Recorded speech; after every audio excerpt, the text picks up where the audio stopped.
চলতি মাসের মাঝামাঝি সময়ে ঢাকায় আসছেন যুক্তরাষ্ট্রের দক্ষিণ ও মধ্য এশিয়া বিষয়ক সহকারী পররাষ্ট্রমন্ত্রী ডোনাল্ড লু। সম্প্রতি বাংলাদেশের গণমাধ্যমে খবরটি গুরুত্ব সহকারে প্রকাশিত হয়েছে। তবে এর আগে বেশ কয়েকবার ঢাকা সফর করে যাওয়া লু ঠিক কি কারণে ফের বাংলাদেশে আসছেন তা নিয়ে জল্পনা ছিল। অবশেষে বিষয়টি খোলাসা করেছে যুক্তরাষ্ট্রের স্টেট ডিপার্টমেন্ট। শুক্রবার এক বিবৃতিতে জানানো হয়েছে, ডোনাল্ড লু ১০ থেকে ১৫ মে ভারত, শ্রীলঙ্কা এবং বাংলাদেশ সফর করবেন। তার সফর প্রতিটি দেশের সাথে দ্বিপাক্ষিক সহযোগিতা জোরদার করবে এবং মুক্ত, উন্মুক্ত ও সমৃদ্ধ ইন্দো প্যাসিফিক অঞ্চলের জন্য মার্কিন সমর্থনের কথা প্রদর্শন করবে।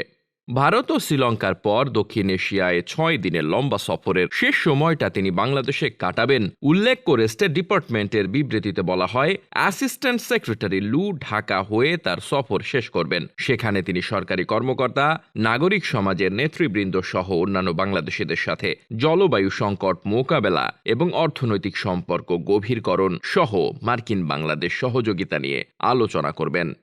Desk report, বার্তাবাজার।